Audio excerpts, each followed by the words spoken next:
Bonsoir, nous sommes ensemble et en direct sur Europe 1 jusqu'à 1h. Nous avons du temps devant nous, du temps volé à la nuit pour parler en toute quiétude de tout ce qui fait votre vie. C'est Jeanne et Paul qui vont vous accueillir au 39 21 et c'est Philippe Chartier qui réalise cette émission. Et bien sûr, je compte également sur vous, sur vos mails europe1.fr ainsi que vos SMS au 7 39 21 en commençant vos messages par le mot nuit. Une pensée vraiment très amicale de la part de toute l'équipe pour Musarène qui m'envoie un petit message en disant qu'elle est à l'hôpital et qu'elle doit être opérée demain matin. On pense bien à vous, ma chère Musarène. Voilà. Et puis c'est parti, 2 heures de direct, 39 21. Je vous attends. La libre antenne de Caroline Dublanche, c'est du dimanche au jeudi de 23h à 1h sur Europe 1. Bonsoir Anne-Marie. Bonsoir Caroline. Bonsoir. Merci de me prendre. Je vous en prie. C'est moi qui vous remercie d'appeler. Toujours un petit peu difficile de passer à l'antenne. De commencer, en plus de commencer. Mais vous démarrez le bal ce soir. Mais dites-moi, et vous allez nous parler d'amour en plus. Oui, je vais vous parler d'amour. Alors c'est un petit peu, je sais pas par où commencer parce que, excusez-moi, je suis un petit peu enrouée, c'est le temps. Ah oui, c'est le temps qui veut ça malheureusement. Il y a pas mal de petits virus. Si ma voix passe bien à l'antenne. Oui, vous avez une voix un peu grave, un peu voilée, c'est assez sensuel. Oh là là. Merci. Cela dit, je vais faire une petite aparté parce que j'ai eu Paul hier au téléphone et puis j'ai pas pu passer, mais on vous a taquiné un petit peu sur votre voix sensuelle, sur celle de Frédéric aussi. Ah, on n'a pas parlé de voix sensuelle. On m'a dit que j'avais une belle voix, mais on n'a pas parlé de sensualité. Cela dit, celle de Paul est très agréable à entendre aussi. Ah, dommage, il ne vous entend pas. Il est en ligne là avec quelqu'un, mais on va lui transmettre. Oui. Mais c'est vrai. Je l'ai taquiné hier. Il a une belle voix grave. Il a une belle voix grave. Alors pour revenir à moi, par où commencer? C'est un petit peu difficile parce que c'est pas un problème, c'est quelque chose qui est en train de prendre une importance dans ma vie et qui m'empêche un petit peu de vivre. Alors je sais pas, je vais vous commencer. Mais par le début, par cette histoire avec cet homme-là, c'est ça? Voilà, très brièvement vous dire comment je l'ai rencontré. Oui. Donc j'ai 50 ans. Oui. J'espère pas beaucoup de femmes, mais j'ai cru que 50 ans, ma vie était terminée, Caroline. Ah bon? C'était terminé il y a 6 mois en arrière. Votre vie affective, vous voulez dire votre vie amoureuse? Oui, ma vie amoureuse. Oui. Voilà, c'était fini. J'étais maman de 2 adolescents. Après un divorce très très difficile, je veux dire, je m'étais inscrite sur différents sites de rencontres. Rien n'a jamais abouti. Oui. Ou alors c'était pas. On va dire que plutôt c'était pas le bon moment. Ça c'est peut-être un petit message d'espoir que je lance aux hommes, aux personnes qui recherchent l'âme sœur. C'était peut-être pas le bon moment parce que le grand amour est arrivé cet été en vacances. Et donc directement, pas sur un site de rencontre. Non, directement. Oui. Et je m'y attendais pas du tout. Oui. Alors peut-être psychologiquement j'étais pas là, j'attendais pas, je cherchais pas, Oui, voilà, c'est intéressant, oui. Donc, mais en même temps, vous étiez peut-être disponible à ce moment-là. Oui, j'étais peut-être encore plus disponible, pas dans la recherche de quelqu'un. Et puis en vacances aussi, non, vous aviez un peu lâché peut-être le côté contrôle de quand on est sur les sites, on passe un peu au crible tout et on est dans la maîtrise à tout prix. Oui. Donc j'ai rencontré ce fameux monsieur. Alors sur votre lieu de vacances, il était sur le même lieu de vacances Sur le même lieu de vacances. D'accord. Alors ce qui est à l'étranger. Ça c'est un petit problème en plus par rapport à notre situation. J'ai rencontré qu'au mois d'août. Mais il est vrai qu'à 50 ans, on voit pas les choses de la même manière qu'à 18 ans. On a l'impression que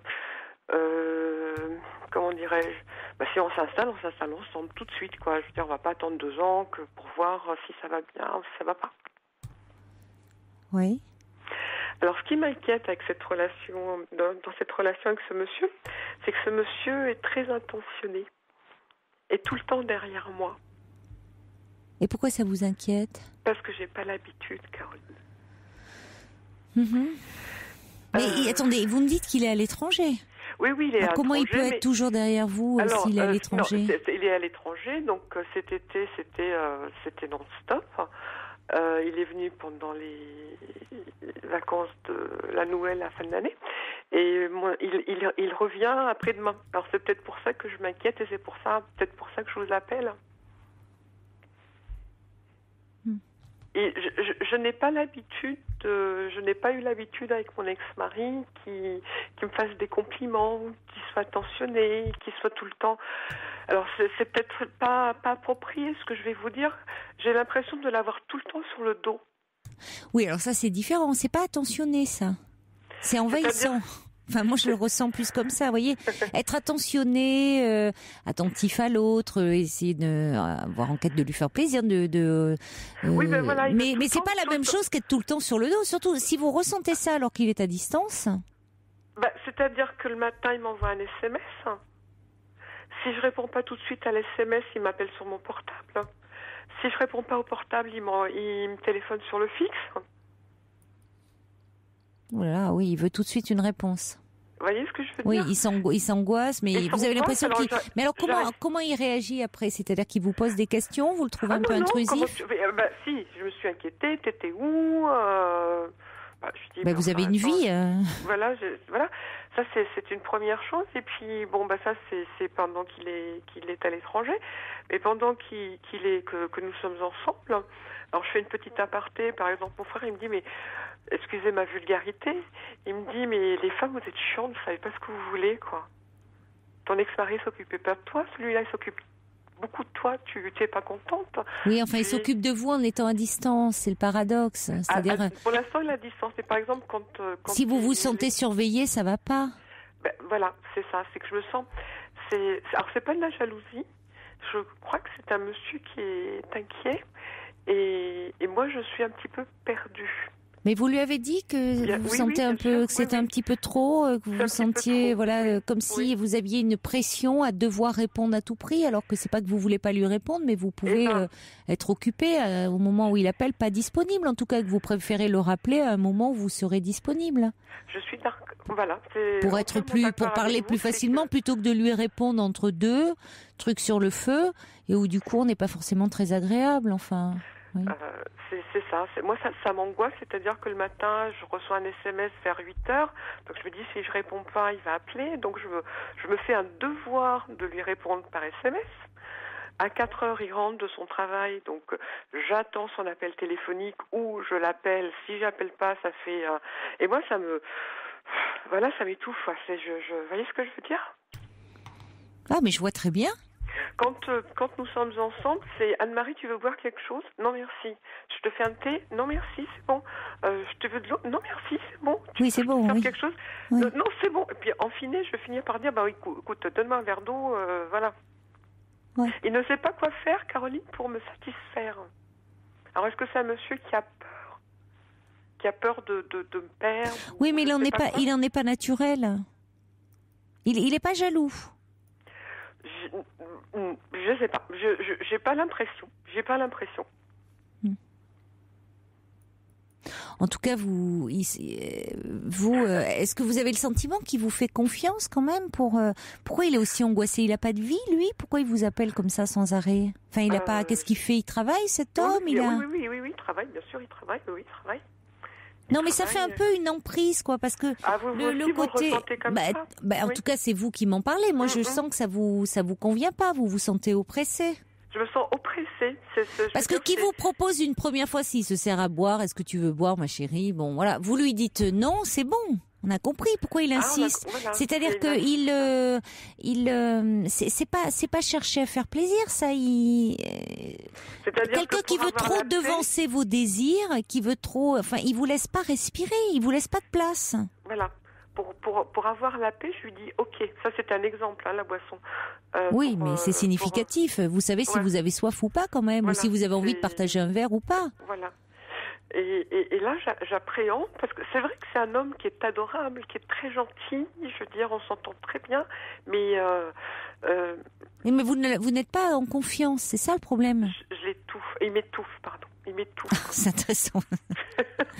Alors, je sais pas parce que bon, alors j'ai déjà des réactions qui arrivent pour vous. Vous voyez, là, les auditeurs sont prompts à réagir. Des fidèles, Sergio qui dit attentionné, je dirais plutôt étouffant. Moi, il faut pouvoir quand même respirer un petit peu, dit Sergio.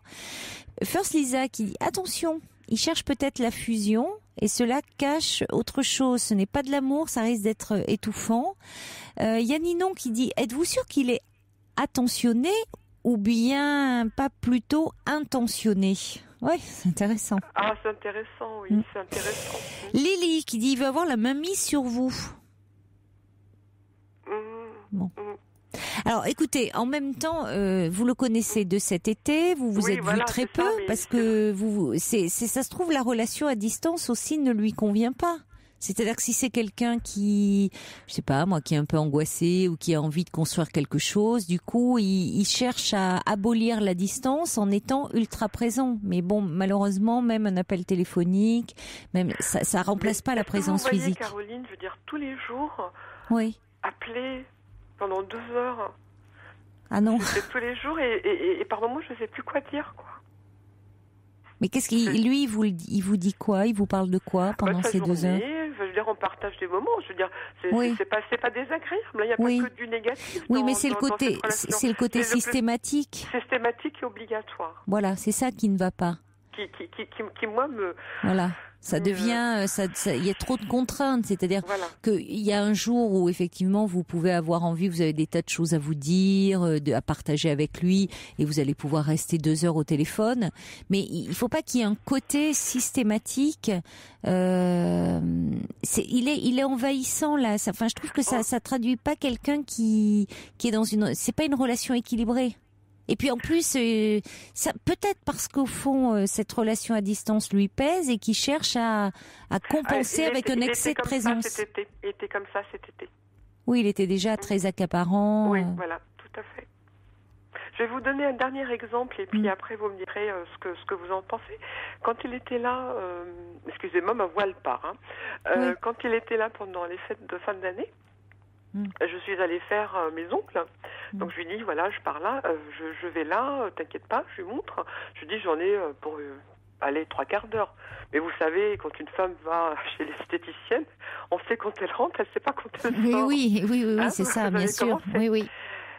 Je rentre 1h15 après et je le trouve. Donc c'est un monsieur qui connaît pas du tout la région. Avec son manteau, je lui dis, mais qu'est-ce que tu fais? Il me dit, mais je venais à ta recherche. Mais je dis, oh là là. Et je lui dis, il me dit, mais je croyais que tu t'étais, enfin, je sais pas, qu'il t'était arrivé quelque chose. Mais je lui dis, mais attends, c'est encore plus dangereux. Tu sais bien, une femme, je me répète, elle va chez l'esthéticienne ou chez le coiffeur, on dit 1 heure. Non, mais attendez, vous dites 3/4 d'heure, vous arrivez à 1h15 après, ça va, il n'y a pas péril en la demeure. C'est pas de la jalousie, hein, oui, mais c'est de l'angoisse. Enfin, je veux dire, c'est quelqu'un d'horriblement angoissé. C'est pesant, je trouve. Tu te rends pas compte, tu dis, attends, tu connais pas le français, tu connais pas la région, tu te serais perdu. Là, on aurait eu, je dis... Mais pourquoi? Parce il a des références vraiment très différentes? Ah non, pas du tout. Non, parce que je suis originaire du pays où il habite, donc je veux dire, je connais très très bien la culture. Voilà, c'est un exemple de la personne. Écoutez, moi, ce que j'entends, c'est que de toute façon, ça vous pèse. Oui. Voilà. J'en ai parlé un petit peu autour de moi et on m'a dit, mais qu'est-ce que tu veux, quoi? Enfin, vous imaginez, mais oui, c'est ça, parce que moi, je suis désolée, mais pour moi, c'est pas être attentionné, ça. C'est trop, c'est excessif, c'est trop, hein. Enfin, il y a quelque chose, c'est peut-être, je sais pas, je le connais pas cet homme, mais là, l'exemple que vous donnez, il s'est angoissé, mais enfin, pourquoi, quoi? Si vous êtes avec quelqu'un qui est hyper angoissé, qui à chaque fois que vous avez une petite absence d'1/4 d'heure, va imaginer le pire. Bon, heureusement que vous vivez pas avec lui, mais enfin, vous imaginez vivre avec lui? Non. C'est ce que dit Marie, elle dit, moi je partirai en courant de l'air. Il y a Néjout qui dit, mon ex-mari a été comme votre compagnon, cela finit par un enfer, jalousie, contrôle et emprise. Bon, enfin, écoutez, il y a quelque chose qui est excessif. Alors, c'est vrai qu'il y a Osiris qui dit, vous pouvez lui dire aussi que l'excès vous pèse, et normalement, il doit s'adapter. C'est-à-dire, qui respecte un peu votre indépendance. C'est quand même pas comme si vous avez raison de mentionner qu'à 50 ans, on n'a pas le même type de relation qu'à 18 ans. Qu'à 18 ans, on soit dans la fusion, voilà, on veut être... C'est que je veux dire, à 18 ans, on peut attendre. Je veux dire, il n'y a pas d'âge pour. C'est vrai que c'est une belle histoire qui m'est tombée dessus, mais là, voilà, c'est peut-être. Mais il vous oppresse. Il m'oppresse. Il y a Bernie qui dit cet homme semble vraiment bien oppressant et à distance. Alors quelle peut être la vie ensemble? J'ai connu un homme comme cela, j'ai tout arrêté avant d'étouffer. Courage, fuyez. Non mais c'est pas normal de se sentir aussi oppressé alors que vous êtes dans une relation à distance. Vous imaginez le paradoxe? Oui, je comprends. Parce qu'il y a un trop grand, justement, il y a un déséquilibre. Il est pas là et en même temps, le peu qu'il est là, il vous envahit. Ah oui. Bon, alors ça va pas. Non. C'est que, en plus, si j'ai bien compris, vous lui avez quand même dit un peu à cet homme, vous lui avez dit gentiment, mais vous lui avez fait comprendre, non? Ah oui, bien sûr. Bon, oui, tout à fait. Et il ne change pas pour autant. Il ne change pas pour autant son attitude. Quand je me fâche, voilà, je dis, donc il arrête, et puis après il recommence. Oui, c'est plus fort que lui. C'est plus fort. C'est-à-dire que c'est quelque chose qui n'est pas spécialement par rapport à vous. Je pense que c'est sa personnalité. Soit parce que c'est quelqu'un qui il a besoin de fusionner avec l'autre, mais alors pourquoi il est dans une relation à distance, ça paraît curieux. Qui a besoin d'avoir une emprise sur l'autre. J'avais pas senti ça comme ça, l'emprise. J'avais pas analysé ça comme ça. Je sais pas, Alors il y a Denis qui dit attention que ce vampirisme ne vous mange pas votre énergie, il ne vous épuise pas. Parce que... ça m'épuise par moment, effectivement. Je sais pas. Alors ça ne va pas. Denis, un auditeur qui envoie un SMS. D'accord, Denis. Ouais. Oui, par moments ça m'épuise. Ça m'épuise parce que j'ai pas envie de répondre, j'ai pas envie de. Parce que pour l'instant c'est qu'une relation téléphonique, mais il arrive après de moi et je me dis. Ah, il arrive là? Oui, c'est peut-être pour ça que j'angoisse plus. Il arrive pour combien de temps?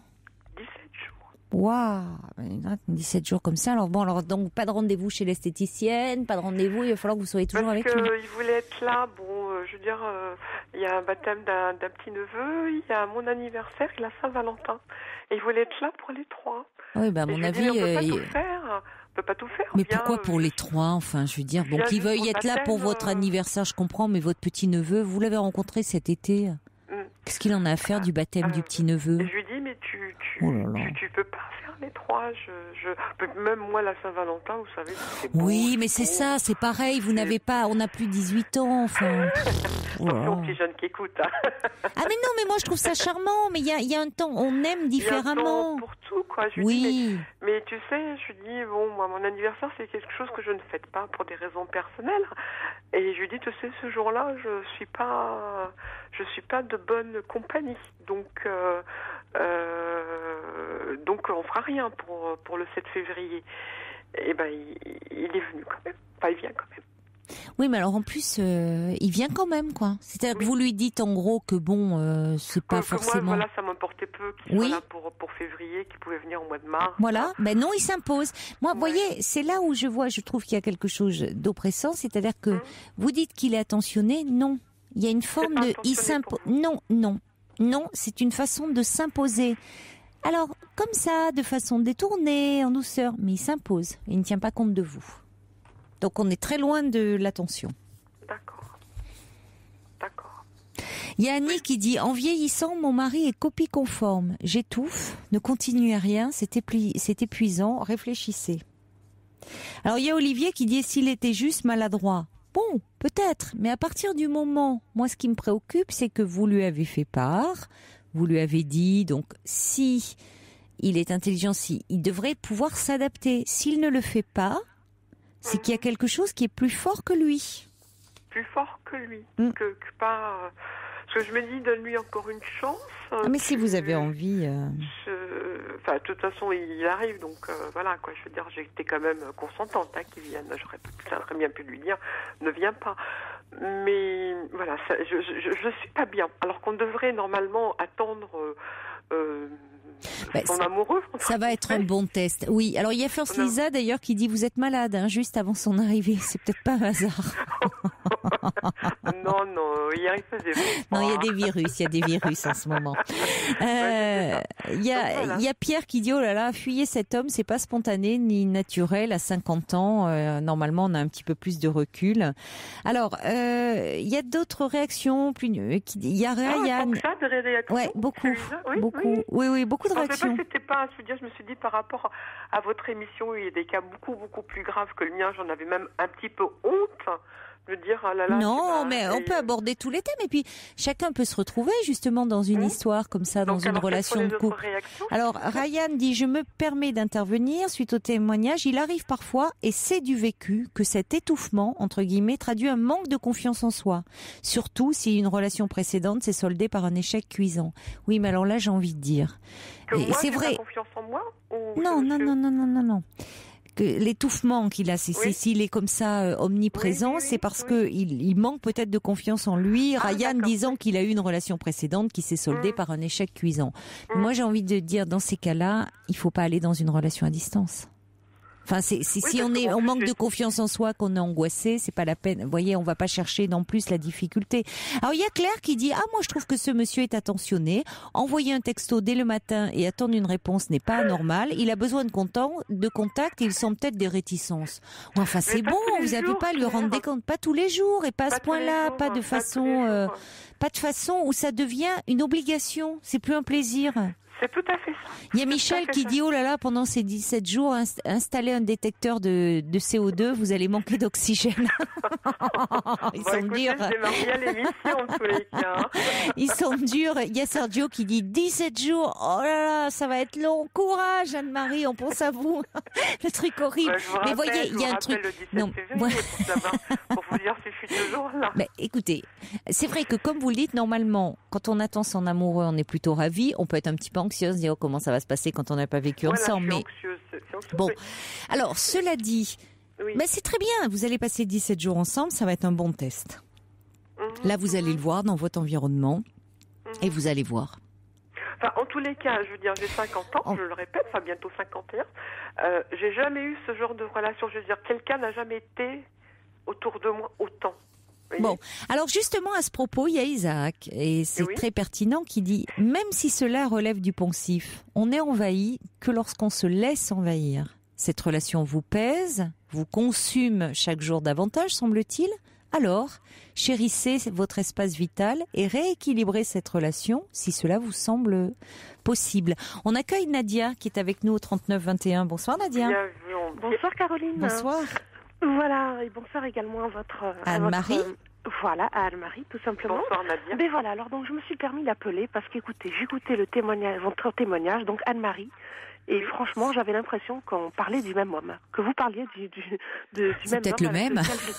Voilà. C'est horrible. Bon, c'est un frère jumeau, je plaisante. Voilà, mais c'est vrai que bon, cette relation, en ce qui me concerne, voilà, elle a commencé très rapidement, dans le sens où je vais pas dire mais je me suis laissée emporter plutôt, pour être un peu plus honnête, mais de manière vraiment très rapide. J'ai essayé de créer un peu de distance, de laisser un peu de temps, d'apprécier, et c'était, en fait, excusez-moi l'expression, c'était un véritable pot de colle. Et puis bon, à ce moment-là, il s'avère que j'en avais besoin, donc j'ai accepté cette situation qui me paraissait complètement démesurée. Quelqu'un qui s'est lancé dans les je t'aime 2 jours après notre rencontre. Et comme vous, ça a commencé avec ces fameux SMS. Il commence à bosser à 4h du matin. 4h du matin, alors je dormais, heureusement, j'étais à un téléphone portable.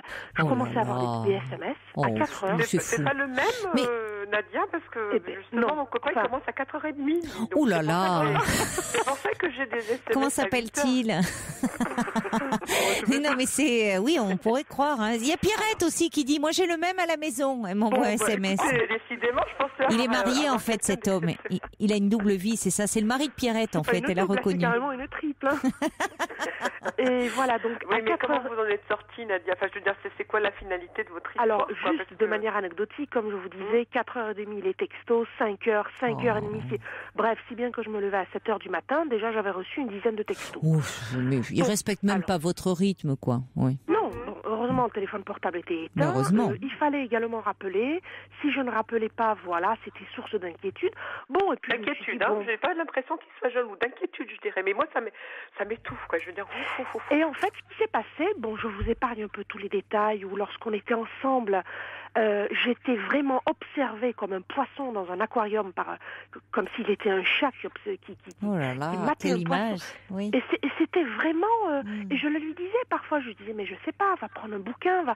Non, je te regarde, t'es belle, je t'aime, c'est la femme de ma vie. Ça fait ça, Nadia aussi, oui, c'est pour ça, je me dis, mais je suis une femme, quoi. Je veux dire, je suis pas moche ni la beauté fatale, mais bon, il y a un milieu, quoi. Bon. Mais là, j'ai l'impression. Oui, c'est excessif au bout d'un moment. Donc, enfin, c'est même plus séduisant, je trouve, d'avoir quelqu'un qui est tétanisé comme ça. Mais c'est exactement ça, c'est ce que je me suis mise à lui dire. Je lui ai dit, écoute, franchement, tous ces leitmotivs, toutes ces phrases que tu me répètes en boucle, excuse-moi, mais elles n'ont plus de valeur pour moi. Elles n'ont de la valeur que lorsqu'elles sont rares. Mais répéter de manière aussi intensive, ça en perd tout son charme. Et sincèrement, c'est je t'aime à la fin, mais je veux dire, ça n'avait plus aucune valeur pour moi. Oui, bien sûr. Oui. Est-ce que c'était... Moi, j'ai cette impression aussi. Hein. C'est pas que j'ai l'impression qu'il sort les mots comme vous le dites, quoi. Je veux dire... Voilà, j'ai même pas confiance quand il me dit t'es belle, t'es charmante. Alors il y a First Lisa qui dit, dites-moi, il serait pas un petit peu obsessionnel cet homme-là? Bon, il y a Nathalie qui dit, oh là là, terrain glissant, 17 jours, bonjour la Saint-Valentin, hein, dit Nathalie, courage à vous. Il y a Alice qui dit, j'ai une solution pour Voix de Marie. Déménagez vite avant qu'il arrive, il est encore temps, ou plantez-le à l'aéroport. Et puis il y a Ninon qui dit, vous avez du mal à renoncer à cet amour qui vous est tombé dessus et vous ne voyez pas que vous allez dans le mur, emprise et harcèlement en vue.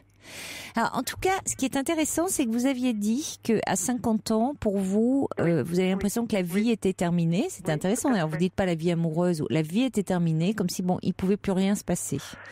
Cet homme vous arrive un amour, là, vous tombe dessus, et elle a raison, Ninon. C'est-à-dire que c'était tellement inattendu, inespéré, que vous vous accrochez peut-être dans une histoire qui n'est pas la vôtre, qui ne vous convient pas. Or, ça vous montre que, bon, contrairement à vos craintes, bien sûr qu'à 50 ans, il est toujours possible, même si c'est plus compliqué de rencontrer, mais ça ne veut pas dire que on ne peut plus rien vivre. Bien au contraire, il y a toujours des possibilités. Je vous aurais appelé l'année dernière. Mais ça, si ça peut vous redonner, il est important que cette relation vous redonne confiance en vous, mais pas qu'elle vous oppresse comme ça, quand même. Alors, il y a d'ailleurs Chaudron de la Barque qui dit, avez-vous essayé de lui dire que cette omniprésence vous étouffait? Et puis vous, pourquoi acceptez-vous qu'il grignote chaque jour davantage votre espace vital? Oui, mais c'est vrai que ça pose question, parce qu'il ajoute, vous semblez indépendante, très autonome, et paradoxalement, ce monsieur vous envahit. Alors, c'est que vous le laissez vous envahir. Parce que moi, je vais vous dire, quand vous dites, par exemple, que non, février, ça vous convenait pas tant que ça. Après tout, vous avez une réunion familiale autour du baptême du petit-neveu. Votre anniversaire, mais c'est pas un moment que vous aimez particulièrement, que vous avez envie de fêter. Et la Saint-Valentin, vous vous en fichez un peu. Écoutez, vous auriez dit, bon, on peut se voir en mars, et voilà, ça vous laisse un peu de temps. Mais non, finalement, cet homme, il arrive demain. Vous vous laissez trop envahir. Et si je peux rebondir sur quelque chose, si vous permettez, donc naturellement en ce qui me concerne, donc la relation s'est terminée, j'y ai mis un terme et j'ai bien réussi à cerner une chose, c'est que cette personne ne m'aimait pas, mais elle cherchait elle à devenir aimable à mes yeux. Elle cherchait à avoir cette faculté d'être aimée. Donc je rebondis sur le manque de confiance dont parlait d'un de vos auditeurs par SMS. Donc c'était quand même assez flagrant. Et lorsque j'ai pris conscience de ceci, je me suis rendu compte qu'il ne m'aimait pas moi en tant que femme, en tant que personne telle que je suis, mais il aimait l'idée d'être aimée. Vous voyez ce que je veux dire ? Ah oui. Voilà. Et ça, c'est quand même une donnée assez importante qui m'a permis à un moment donné de me dire, ben non, c'est pas du tout ce que je recherche. Alors c'est ça, c'est important d'arriver vous à définir ce que vous voulez, parce que quand même vous dites qu'il y a beaucoup de choses qui vous insupportent et en même temps vous le laissez venir, vous êtes prête à lui laisser une autre chance. Il y a quelqu'un qui dit j'ai connu la même chose, un mail le matin, puis un long coup de fil, puis un autre coup de fil le soir, le portable, si je ne répondais pas, il m'appelait sur le fixe. Quand je lui proposais un dîner pour 19h, il était déjà là à 17h. J'ai stoppé cette personne, voilà. Bah oui, à un moment, vous voyez, ça va quoi. Parce que c'est plus sous couvert de je suis gentil, j'en fais des tonnes. Non, je suis gentil, je suis complètement envahissant et je tiens pas du tout compte de ton rythme. Ah oui, tout à fait. Hein. Il y a vraiment un manque de... Je vais même pousser un peu loin, mais un manque de respect vis-à-vis de la femme. Mais vous avez raison, de la femme ou de l'homme, parce que des femmes peuvent se comporter comme ça. Oui, bien sûr. C'est-à-dire, c'est auto-centré, on ne pense qu'à soi. Et c'est ce que dit Osiris. L'excès comble le manque. C'est pas parce qu'il a un manque qu'il doit vous envahir comme ça. Mais vous, pourquoi vous laissez-vous envahir? Encore une fois, c'est la bonne question. Nadia, vous pouvez rester avec nous également. Je vous remercie de votre intervention. On accueille également Olivier. Vous voyez, ça suscite beaucoup de réactions. Bonsoir Olivier. Olivier, vous êtes avec nous? Oui, allô? Oui, bonsoir. Oui, bonsoir. Alors, j'étais en train d'écouter l'émission et je souriais. Et en même temps, j'étais un petit peu attristé pour cette dame. J'avais juste envie de lui dire que elle est, comme chacun d'entre nous, un territoire affectif qui a un rythme et qui a un temps et un espace. Et que ça se respecte.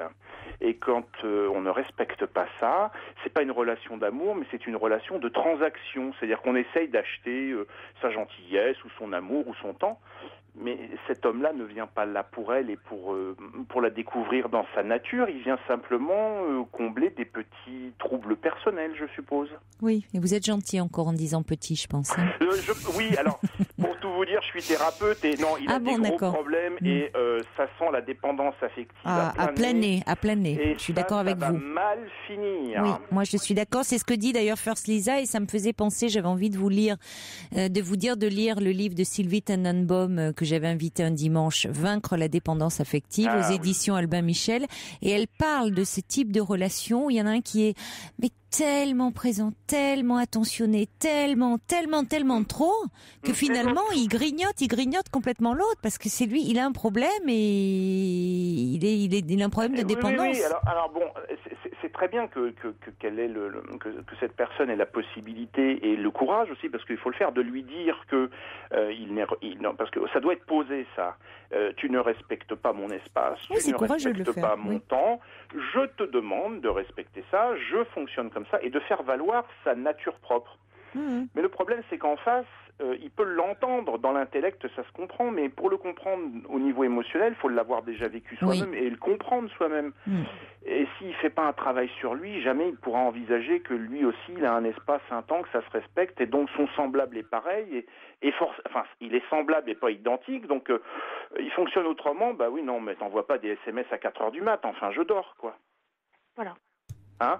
Et puis il y a une autre chose aussi, que ça c'est plus pour madame, c'est de se dire mais les choses n'arrivant pas au hasard dans la vie, je vais être un peu dur. C'est pas le principe de la victime consentante, c'est ce qui m'arrive dans la vie, je prends une baffe, mais c'est que quelque part dans ma posture, il y a rien qui interdit l'autre de me donner une claque ou de me violer dans mon espace et dans mon temps. C'est-à-dire que je sais pas dire non en fait, alors qu'un non bien posé, ça présume de oui beaucoup plus sympathique pour l'avenir. Donc elle lui dit non tout bonnement.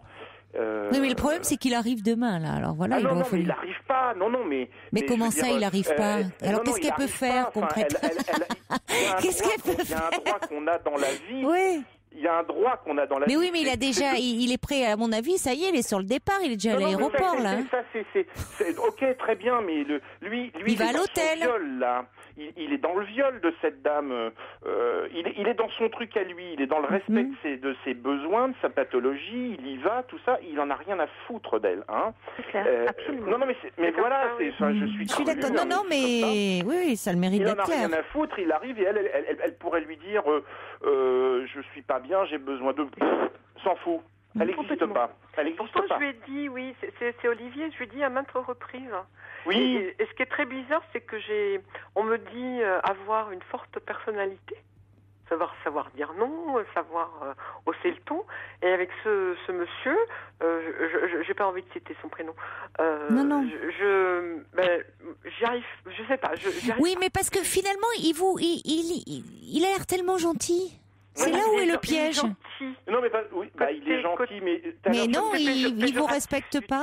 Non, mais gentil, c'est une vraie qualité, la gentillesse. Mais voilà, c'est pas de la gentillesse. Non. C'est une transaction, c'est-à-dire que c'est une forme de monnaie affective qu'il met sur la table et à laquelle quelque part vous devez être sensible. Sans ça, ça passerait pas. Alors quand vous dites que, parce qu'il y a First Lisa qui dit son billet est-il remboursable? Mais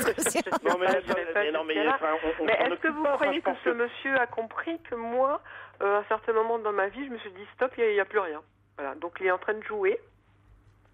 Est-ce qu'il a percé ma personnalité en me disant Anne-Marie, elle s'est dit à 50 ans, il n'y a plus rien, bon, il n'y a plus d'amour. En tout cas, il a senti, de votre côté, il y avait quand même un manque, une peur, une angoisse terrible aussi. Hein. C'est pas un hasard s'il prend autant. Il n'y a pas de hasard s'il prend aussi cette place. Le hasard n'existe absolument pas. C'est ce que vous disent Isaac, Chaudron de la Barre par mail, c'est ce que vous dites aussi de façon très pertinente, Olivier, c'est que vous lui donnez la possibilité de vous envahir. Oui, exactement. C'est-à-dire qu'en fait, alors je vais être très très clair, c'est d'une simplicité, il faut le voir très simplement. Quand vous rentrez dans les besoins, ou les envies ou les désirs d'un tiers, sans que ce soit pour vous un désir, une envie ou un besoin, vous consentez à vous faire violer. Et je suis convaincu que c'est ce qui se passe là. Je suis consentante. Inconsciemment, oui. Sans ça se passerait pas.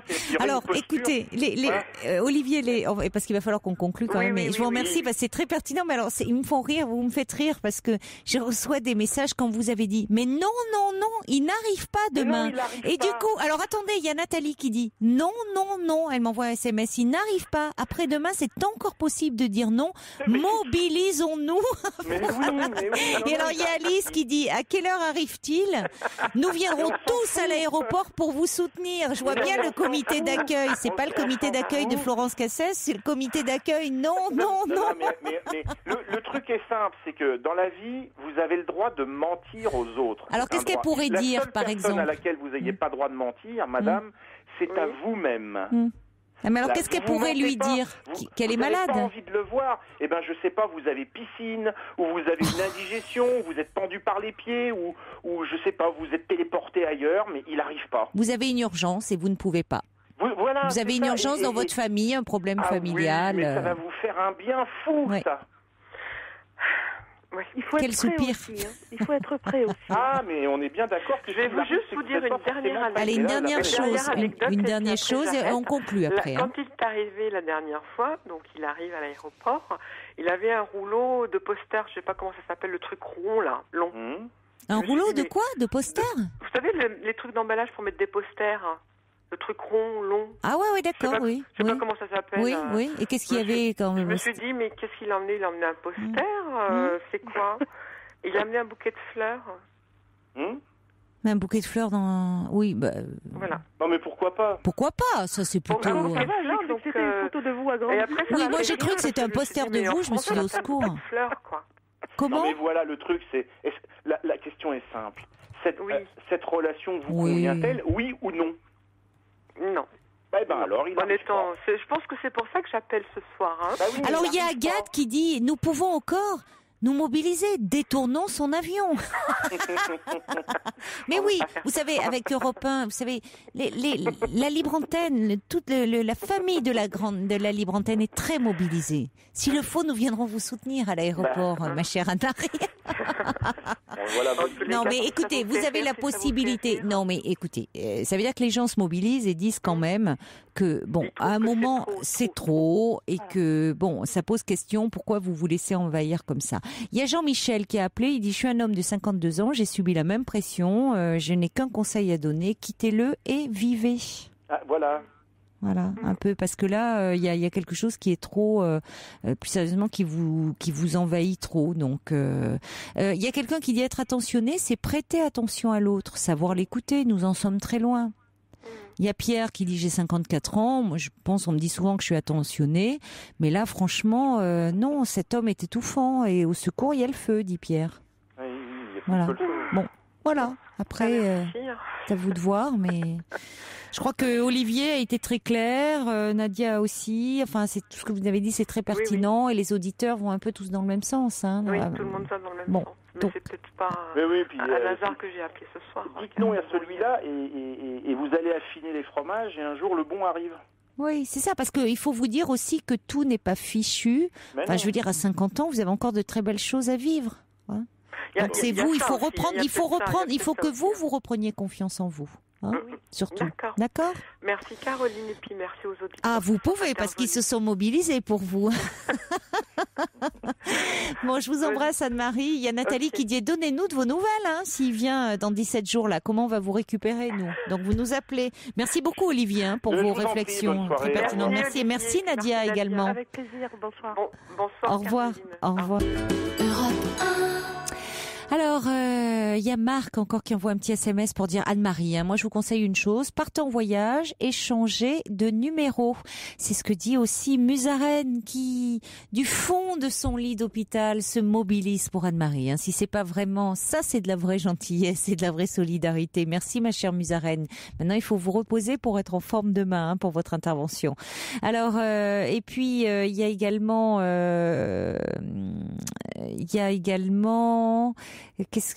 Attendez, c'est Sergio qui dit écoutez, transférez moi les SMS à 4h du mat. Moi je dors pas, je bosse, donc voilà, il va être bien reçu là.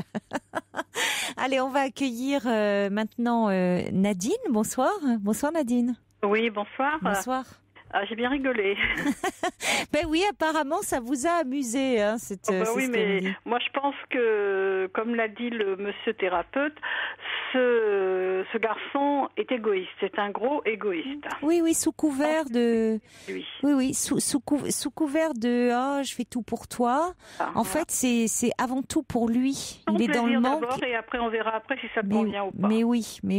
Et c'est vrai que dans le livre de Sylvie Tenenbaum, Vaincre la dépendance affective, aux éditions Albin Michel, elle en parle très très bien. Et souvent, ces personnes ne sont pas conscientes de leur propre fonctionnement. C'est-à-dire que quand on leur dit que parfois elles se mettent au devant et qu'au fond elles n'aiment pas, mais qu'elles cherchent à tout prix à être aimées, elles tombent de très haut, quoi. Ça peut même, elles se mettent en colère et on peut pas leur dire d'ailleurs comme ça de but en blanc parce qu'elles ne comprendraient pas. C'est souvent inconscient. Je me demande si un jour ces gens-là comprennent.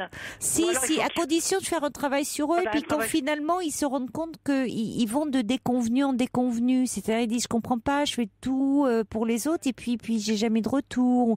Donc finalement le fait d'aller de déconvenu et ça finit par créer une souffrance qui peut les amener à consulter et comprendre qu'est-ce qu'il y a au fond, parce que on sait pas quel est cet homme, mais la dépendance affective a été évoquée. Dans ce cas-là, on a fait toute une émission là-dessus. Il y a une vraie souffrance et on ne devient pas dépendant affectif par hasard. Donc oui, on peut évoluer. C'est à lui de le trouver, mais c'est vrai qu'il y a un manque quelque part, je pense, peut-être en enfance. Oui. Et concernant Anne-Marie, elle était en position de recevoir un amour dont qu'elle n'espérait plus. Elle est tombée sur quelqu'un qui en donnait, mais qui en donnait trop. Pour elle, c'était paradis, mais en fin de compte, non, c'est alerte, c'est pas bon. Oui, c'est vrai. Donc c'est vrai que pour elle aussi, elle est ouverte à une autre relation. Elle sait qu'elle peut rencontrer quelqu'un d'autre, que les portes ne sont pas fermées. Vous avez raison. C'est-à-dire il faut qu'elle prenne confiance en elle en disant que bien sûr qu'il y a possibilité de vivre une histoire, mais de choisir et qu'il y a un équilibre. Voilà. Et surtout pour elle qui pensait que plus rien ne pouvait arriver. Mais oui. Ça va arriver. Enfin, j'espère pour elle que ça va arriver. Oui. Enfin, lui, il va arriver après-demain, en tout cas. Bon, écoutez, on prendra peut-être des nouvelles d'Anne-Marie si elle n'a pas trouvé une parade. J'espère qu'elle va pouvoir lui dire non, mais dans 17 jours. Bon courage à elle. Ouais. Alors, je vais essayer, avec un peu d'humour peut-être, de vous parler de moi. Je vais essayer de synthétiser, de ne pas être trop longue dans la description. J'ai 66 ans. Je suis à la retraite, mais je suis assez dynamique dans mes pensées, dans mes activités et dans pas mal de choses. Oui, ça s'entend. Physiquement, je suis de corpulence assez forte. Oui. Mais j'ai la chance pour moi, c'est que j'ai gardé un joli visage.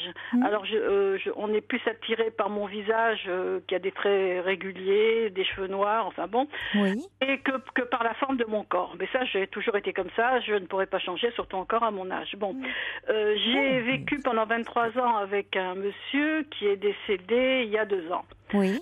On n'était pas mariés, on a vécu ensemble. Donc je me suis retrouvée il y a 2 ans seul, mon compagnon décédé, et à la retraite, sans activité. Enfin, je venais juste de me mettre à la retraite. Oui.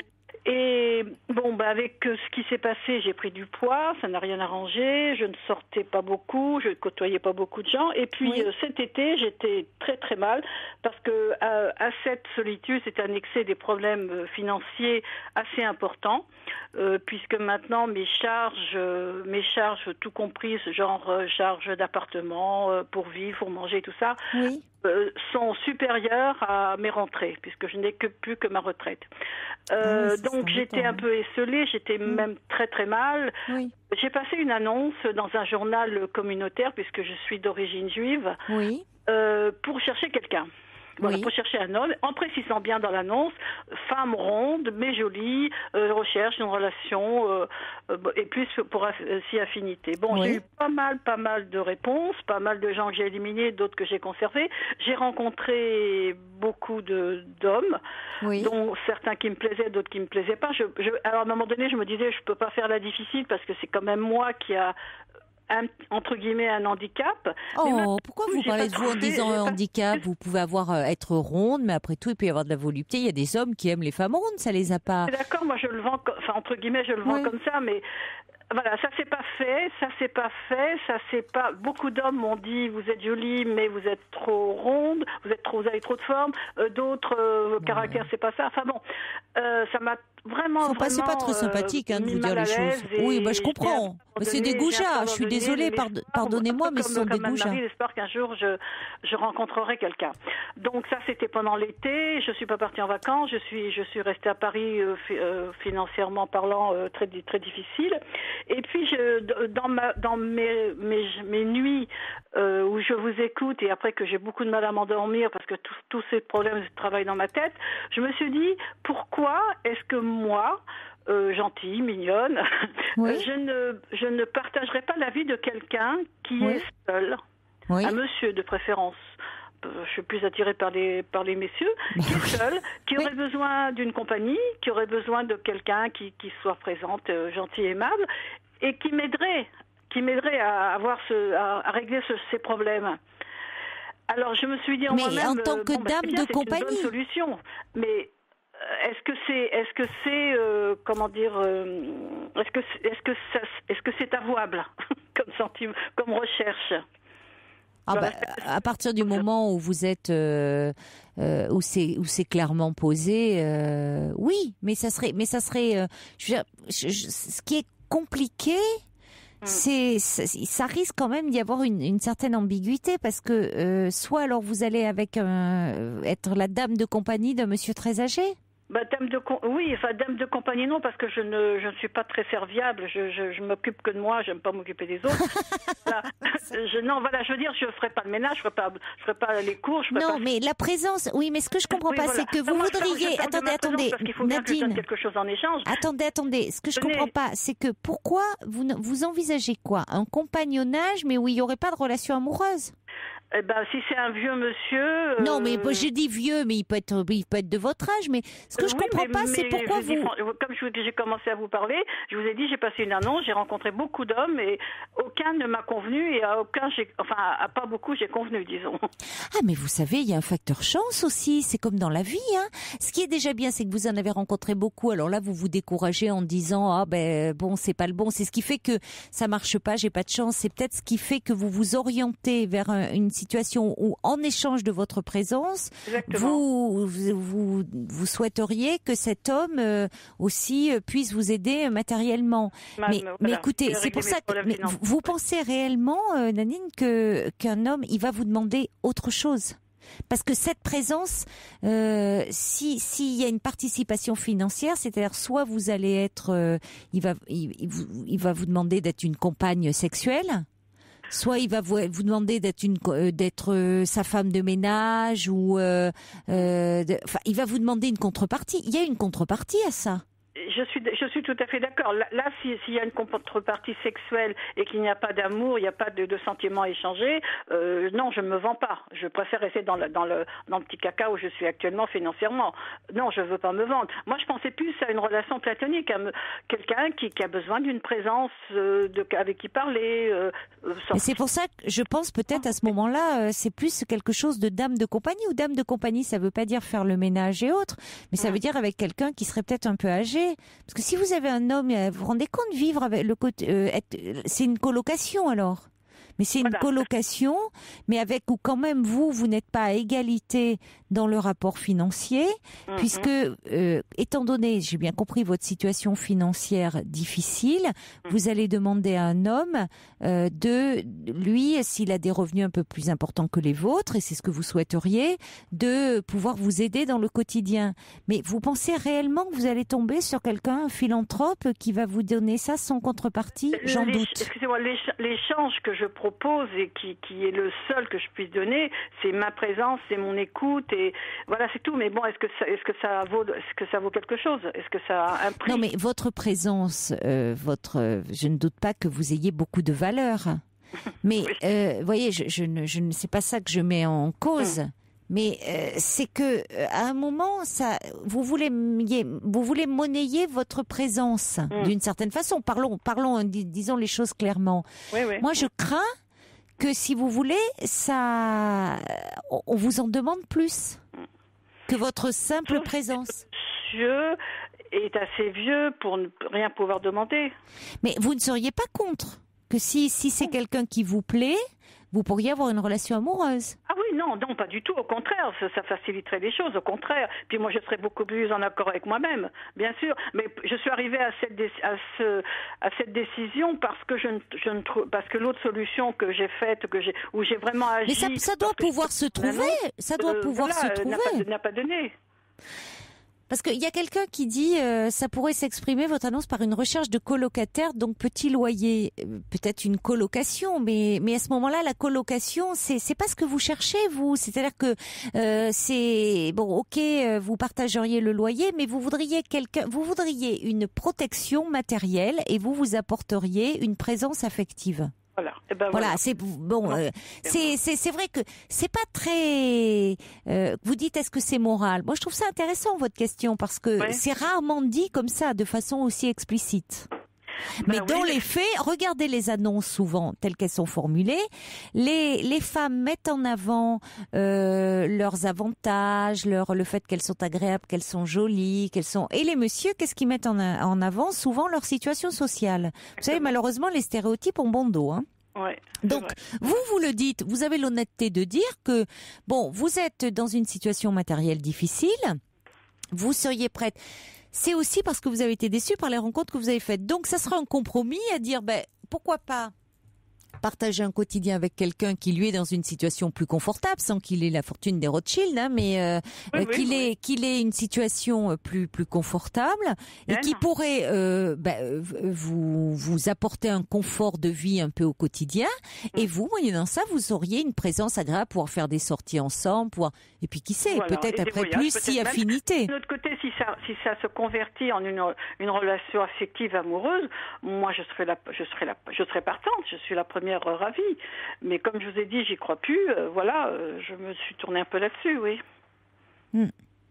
Alors en même temps, je crois qu'il y a quelqu'un qui dit ne vous dévalorisez pas tant, assumez-vous. C'est Germain de Pau qui dit ça. C'est vrai que c'est pas aussi parce que vous avez rencontré des hommes et que ça n'a pas marché jusqu'à maintenant, que vous n'avez pas accroché ou vous, que pour autant il faut vous dire c'est fini, je dois me tourner vers cette solution-là, parce que c'est un coup de bol aussi, hein. C'est comme dans la vie, c'est-à-dire que vous pouvez faire des rencontres, c'est déjà bon signe, c'est que vous intéressez, votre profil intéresse, mais qu'à côté de ça, après, dans la vraie vie, il y a des choses qui ne collent pas. Ça ne veut pas dire qu'à un moment vous n'allez pas tomber sur quelqu'un avec qui vous aurez des affinités. Oui, mais quand? Parce que là, j'ai 66 ans et je crois plus tellement en un avenir. Moi, je crains que si vous mettez une annonce comme ça sur Internet, vous n'ayez pas forcément ce que vous recherchez. Sur Internet. Non, je pense pas passer une annonce. Je voulais simplement vous demander ce que vous en pensez. Bon, moi je dis ça a le mérite d'être clair. Après, pourquoi pas. Mais cela dit, je crains quand même qu'il y ait une contrepartie. Les choses sont pas aussi calibrées. C'est pas un contrat dans une entreprise. On reste dans le domaine de l'intimité et du coup on peut empiéter. Prudence quand même. Mais bon courage à vous. Vous pourrez me tenir au courant. Il faut que je rende l'antenne. Il est minuit. Vous pourrez me dire comment ça a marché. Bon courage Nadine. Au revoir. Au revoir.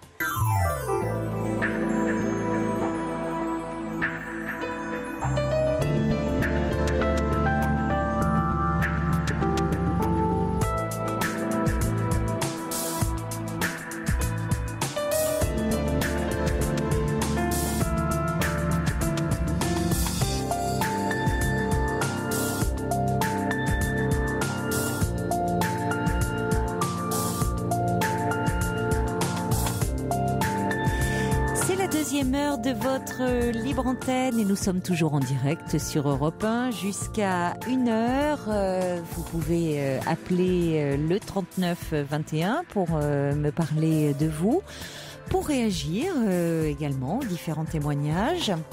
Vous pouvez le faire par mail sur le site europe1.fr ainsi que par SMS. Au 7 39 21 en commençant vos messages par le mot nuit.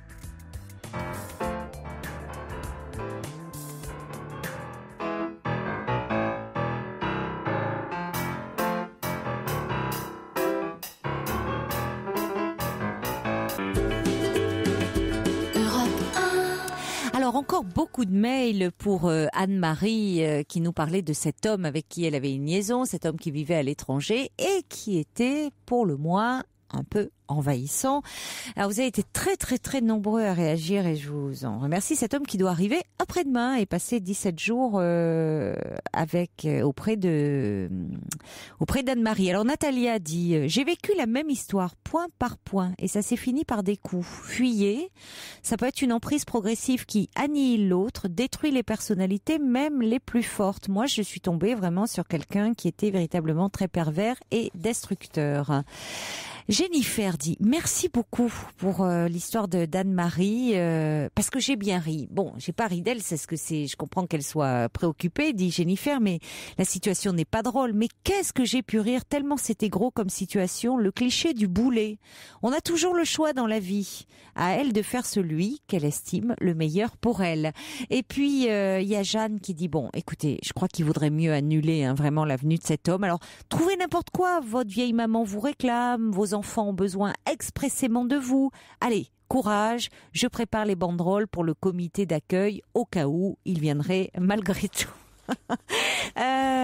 Et puis alors on a des témoignages aussi, des réactions aux témoignages de Nadine qui avait envie, Nadine a 66 ans, de trouver un compagnon de vie. Et puis bon, les annonces, les rencontres qu'elle a fait sur Internet l'ont pas mal déçue parce que beaucoup d'hommes lui ont dit que finalement non, elle ne leur plaisait pas. Donc elle se dit peut-être que je vais pas pouvoir retrouver. Elle est dans une situation financière assez difficile puisqu'elle a plus de charges que de rentrées. Et elle se disait, après tout, pourquoi pas dire, moi, même s'il peut pas y avoir de relation amoureuse, en échange de ma présence, qu'elle dit agréable, et c'est vrai qu'elle avait l'air très agréable, eh bien, quelqu'un qui, lui, aurait des revenus un peu plus confortables pourrait un peu améliorer son ordinaire, son quotidien.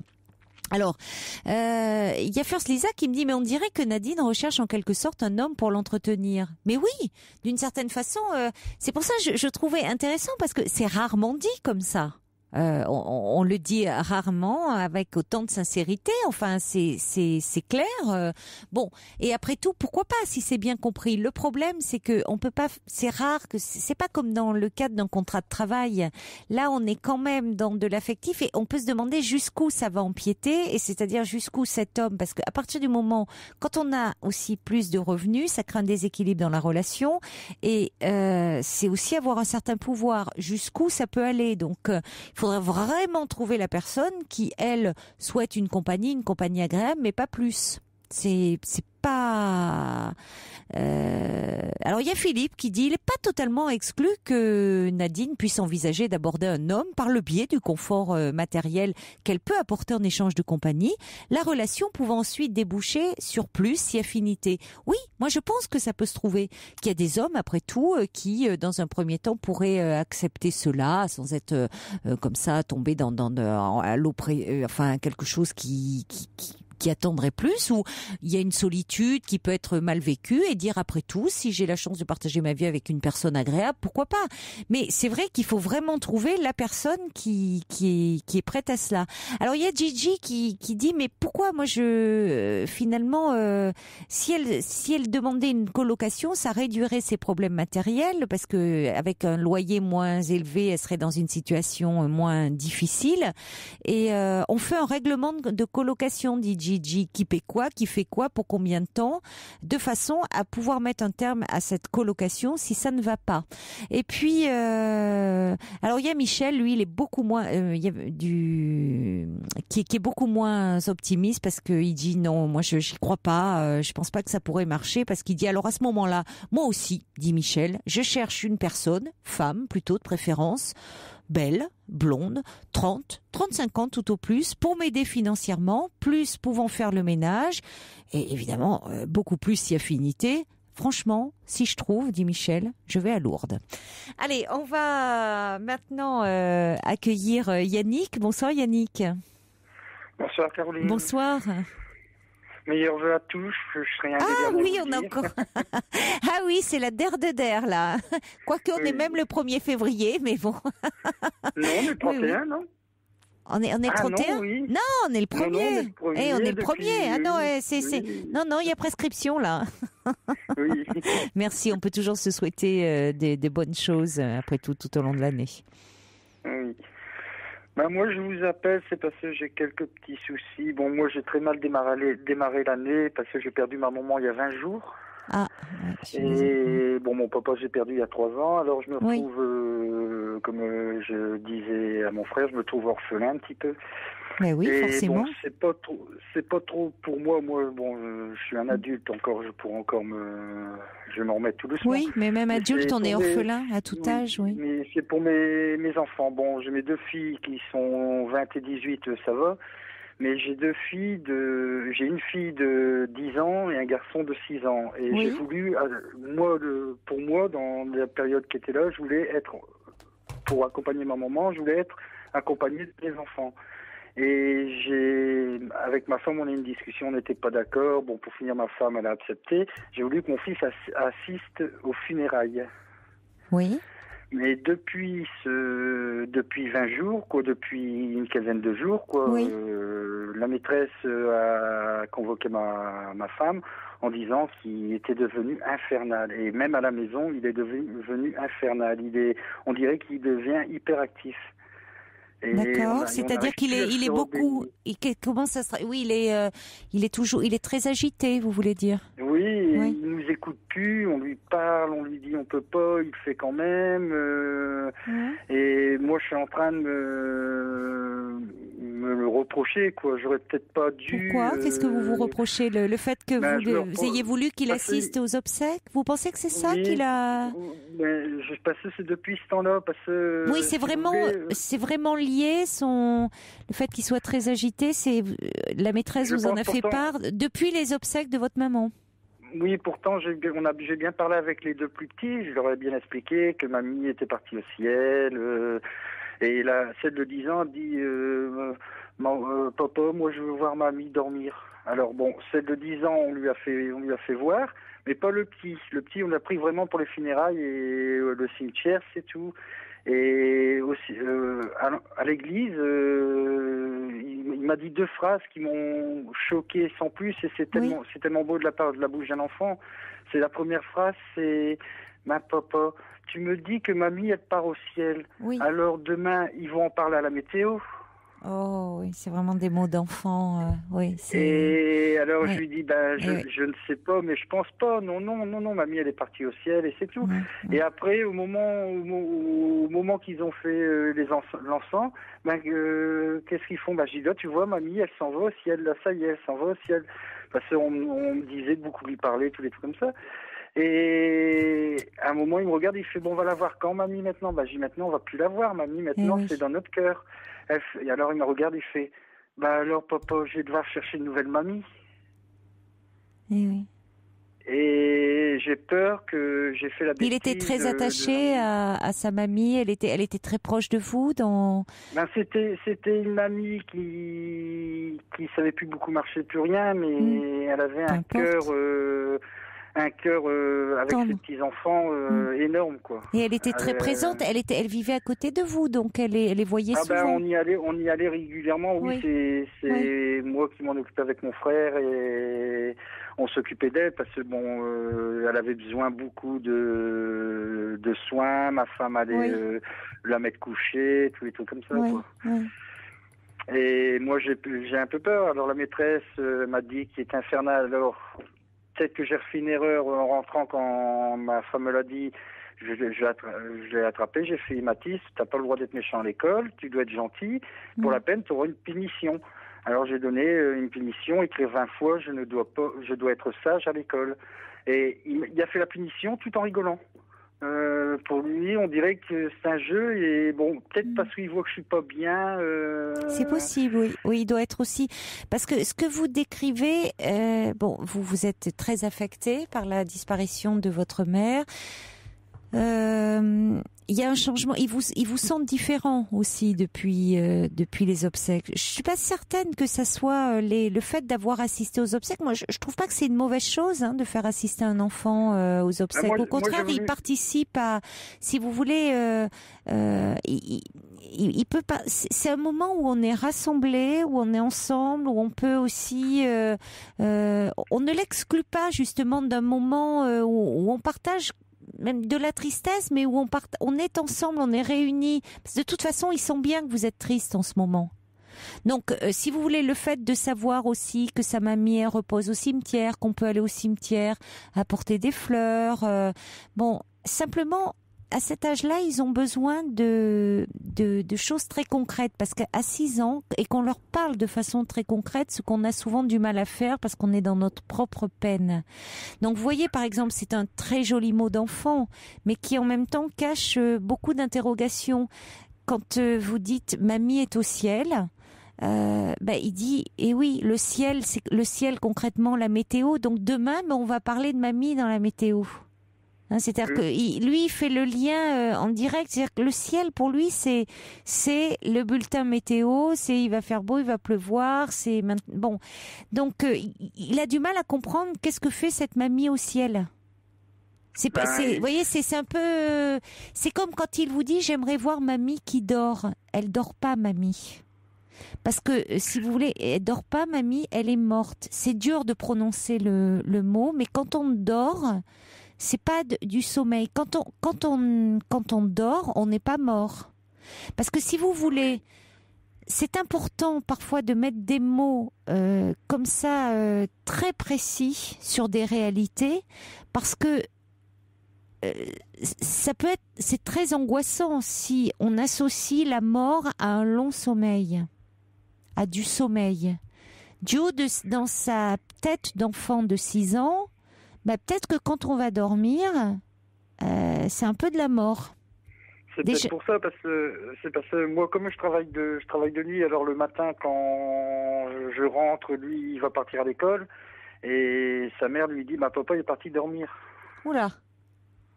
Alors, est-ce que c'est pas ça aussi, du fait que vous m'expliquez? Oui. Ah oui, dormir, c'est pas clair dans sa tête. Papa est parti dormir. Il a parti, il a pu entendre le mot parti. Je suis un peu perdu parce que je me dis, je l'aurais pas pris à l'enterrement, il me l'aurait peut-être reproché après. Mais vous savez, je pense, est-ce qu'il vous a dit des choses le jour? Voilà quoi. Alors, Yannick, est-ce qu'il vous a dit? En plus, la réaction, ma fille, ça va. Ma fille plutôt, ça s'agit. Mais elle est plus grande, votre fille. Elle est fort autour de moi. Que mon garçon, lui, par contre, il déraille complètement. Oui. Alors, il est angoissé. Ça ne veut pas dire qu'il déraille. Il est angoissé. Je pense que, puisqu'on ne vous a jamais dit jusque-là que c'était un petit garçon hyperactif. Ah, pas du tout. Non, c'est un garçon. Donc, à l'école, il disait, la maîtresse, il y avait des images, il travaille très bien, il écoute bien, mais là, plus du tout, quoi. Bon, donc vous voyez bien que c'est pas un petit garçon qui jusque-là, ça allait très bien. À l'école, on vous a jamais dit qu'il y avait des problèmes. Donc il réagit à quelque chose, à un bouleversement familial qui est la mort de sa mamie, et en plus au fait qu'il vous sent triste. Mais il y a peut-être des choses qui ont besoin d'être reprises avec lui, et des choses très concrètes, parce que votre fille, déjà, elle a 11 ans. À 11 ans, oui, on comprend mieux ce qu'est la mort. Hein. Mais avant 8-10 ans, les enfants ne comprennent pas vraiment ce qu'est la mort dans son caractère définitif. C'est-à-dire qu'on voit des enfants... Ils voient bien que la personne n'est plus là. Ils en sont tristes. Hein, mais en même temps, ils peuvent dire maintenant, quand est-ce qu'elle revient, ou elle peut pas descendre du ciel, ou moi j'aimerais bien la revoir. Le côté définitif, ils ne l'intègrent pas. Avant 8-10 ans, c'est compliqué. C'est pour ça qu'il faut être très concret, c'est-à-dire qu'il y a des enfants qui vont dire oui, mais alors comment il fait maintenant pour au cimetière par exemple, comment il fait papy et mamie pour manger ou pour respirer? Quand on est mort, c'est on a question qu'elle me pose. C'est les questions qu'il me pose, le petit. Ben oui, ça montre qu'il est angoissé. C'est quand qu'on va revoir mamie. Mamie, elle est partie chercher papy. Là. Bon, donc ça montre il aurait besoin. Moi, je vous conseillerais, parce que comme vous êtes très affecté, ça risque d'être un peu compliqué pour vous. Moi, je vous conseillerais, soit vous pouvez lui en parler, mais sinon peut-être une consultation avec un pédopsychiatre. Pour qu'il puisse, il s'agit pas de pathologiser, c'est pas qu'il est angoissé, votre petit garçon, parce qu'il y a des réponses c'est quoi la mort, qu'est-ce que c'est? Donc c'est-à-dire que par exemple un enfant qui dit oui, mais comment il peut plus respirer dans la boîte, dans le cercueil, où on le met sous terre, il va plus pouvoir respirer. Alors il faut pouvoir dire que quand on est mort, on n'a plus besoin de respirer. Quand on est mort, on n'a plus besoin de manger ni de boire. Alors, ça peut paraître pour nous, c'est difficile, surtout quand on est dans la peine, mais les enfants, ça les rassure. Parce que sinon, vous imaginez pour un enfant, on peut imaginer une 30 secondes ce que c'est qu'un enfant qui se dit on le met papy ou mamie dans la terre, mais comment il va faire pour respirer ou pour boire ou pour manger? Donc il faut expliquer ce que c'est que la mort concrètement. Vous voyez, avec des choses que nous, on sait adultes, mais qu'enfant, on ne sait pas. C'est comme dire « il est parti ». Vous voyez, souvent on dit, pour atténuer le côté, on ne veut pas prononcer le mot « mort », on dit « il est parti ». C'est ce qu'on a dit, oui. Oui, mais alors vous voyez, quand votre femme dit « papa, il est parti dormir », oui, qu'est-ce que ça peut prendre comme résonance dans sa petite tête d'enfant? C'est-à-dire que il est parti, c'est ce qu'on a dit de sa mamie, qu'elle était partie. Le problème, c'est qu'elle est partie et qu'elle revient... Comment? Il peut penser qu'il est parti voir mamie, quoi.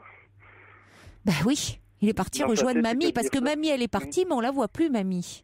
Donc, parti, c'est pour ça qu'il faut utiliser les mots qui correspondent à une réalité. C'est-à-dire qu'à un enfant, même si ça peut paraître dur, c'est pas, en fait, on l'aide comme ça. On dit à un enfant, non, la personne, papy ou mamie est mort. Et, quand on dit parti, c'est pour autre chose. Parti, ça veut dire qu'on va revenir. Mais quand on est mort, on ne peut pas revenir. Donc, si vous voulez, l'enfant, parce qu'il y a plein de fois où on utilise le mot partir. Je pars, où il est, il est parti faire des courses, il est parti. Alors, parti dormir, en plus, si vous voulez, c'est très fréquent que les petits-enfants associent le sommeil à la mort. Hein, quand il dit, puisque la personne morte a l'air de dormir, c'est vrai. Mais on sait bien que c'est pas le cas. Donc, il est important de dire que quand on dort, on est bien vivant quand on dort. Simplement qu'on a besoin de se reposer, que notre corps, il a été fatigué la journée, il a besoin de se reposer, et puis notre tête aussi. Donc, on se repose bien pendant la nuit, et après, comme ça, on est bien en forme pour recommencer une nouvelle journée. Parce qu'on est vivant. Mais les personnes qui sont mortes, c'est pas du sommeil. Alors après, pourquoi pas dire qu'elle est au ciel? Parce que si vous êtes croyant, vous pouvez dire qu'elle est au ciel. Mais elle est au ciel, mais c'est dans un endroit où vont les personnes qui sont mortes. Mais le ciel, ça peut être un petit peu angoissant pour des petits enfants parce que ils peuvent se dire si papy ou mamie est dans le ciel ou il peut nous voir et aussi nous voir quand ils font des bêtises. Et ça, c'est un petit peu plus angoissant. C'est ce qu'il nous dit. Il fait alors papy et mamie, ils nous voient. Je dis alors nous, je crois qu'on est toujours dans le même engrenage. Je crois parce que nous on répond oui. Maintenant ils nous surveillent. Oh là là là là là là. Surtout pas. En plus, surveiller, vous voyez? Non, dire non. Oui, mais je crois qu'on est mal, quoi. Oui, vous êtes angoissé. Mais non, Yannick. Vous n'êtes pas les seuls. C'est compliqué de parler comme ça, surtout quand on est soi-même très triste et très affecté. Alors, c'est pour ça que je pense que vous pourriez demander, puisque la maîtresse en a parlé, à rencontrer un pédopsychiatre. Vous en avez certainement... Il est suivi par un pédiatre, votre petit garçon? Non, par un docteur. Alors, par un médecin, par votre médecin. Oui, alors, demandez à votre médecin si il a les coordonnées d'un pédopsychiatre. C'est un psychiatre pour enfants. Mais attention, je suis pas en train de dire que votre enfant, c'est-à-dire que il va trouver les mots pour lui parler, pour lui expliquer. Mais c'est pas parce que votre enfant a une maladie, un problème. Non, il réagit à l'angoisse. Dire les choses que moi je n'arriverais peut-être pas à dire. Voilà, parce que pour le moment vous êtes trop touché. Oui, et beaucoup quoi. Voilà, c'est qu'il est, pour le moment, vous êtes trop touché, donc il sent aussi, ça doit le perturber aussi, votre petit garçon, que bon, mais vous n'êtes pas comme d'habitude et c'est normal, mais ça vous pourrez lui dire, et puis le pédopsychiatre lui expliquera, ton papa c'est normal, il est triste parce que c'est sa maman qui est morte, mais il faut utiliser les mots. Et donc si vous voulez demander à votre médecin traitant qui vous donne les coordonnées d'un pédopsychiatre, ça peut être à l'hôpital, ça peut être dans un CMPP, et il n'aura pas besoin d'un suivi. Il peut avoir besoin d'une séance ou deux pour bien qu'on lui explique les choses. Et puis il y a des lectures aussi qui peuvent expliquer aux enfants. Donc il y a des lectures faites pour les enfants. Il y a un livre qui s'appelle, je crois que c'est Blaireau est mort. Enfin c'est un, on nous l'avait cité dans l'antenne et je crois qu'il est quelque part sur notre liste de livres. C'est des petits animaux parce que ça leur parle bien aux enfants. Quand c'est avec des animaux, ils peuvent bien s'identifier. Dire que donc un jour ils vont dans la forêt, puis leur ami Blaireau est mort et ils se réunissent et ils en parlent. Donc il y a des livres aussi, vous pourriez demander peut-être au pédopsychiatre d'ailleurs qui vous conseille des livres. Et il y a quelqu'un qui dit aussi, comme il s'agissait comme votre maman était âgée, on peut dire que votre maman elle est morte parce que il a vu, elle était très fatiguée, un peu malade et que elle était arrivée au bout de sa vie. Parce que si vous voulez, après les enfants peuvent avoir peur que ça arrive aussi à ceux qu'ils aiment et en l'occurrence à leurs parents. Qu'il leur arrive la même chose. Vous voyez ? Oui. On va accueillir Monique. Bonsoir Monique. Bonsoir Caroline. Bonsoir. Voilà, je disais donc à Paul que il y a quelques jours, là, j'ai retrouvé un passage de Françoise Dolto, oui. Tout est langage. Les enfants devant la mort, que dire ? Oui. Mais dire la vérité tout de suite en même temps que tout le monde le sait. Oui. Et on reçoit le choc. Sinon, vous traitez l'enfant, je m'excuse pour, je ne sais plus le nom du monsieur. Yannick. Yannick, oui, en animal domestique. Non, qu'ils ne le prennent pas comme ça, surtout là parce qu'ils viennent. Non, c'est Françoise Dolto qui disait ça. Je suis d'accord avec vous, Caroline, que on n'est pas toujours préparé. Et même nous, on a eu la chance d'avoir une personne qui a pu nous donner tout de suite, disons, ce passage, quoi. Et donc, si vous ne lui parlez pas de ce qui se passe, il faut lui dire, il est mort.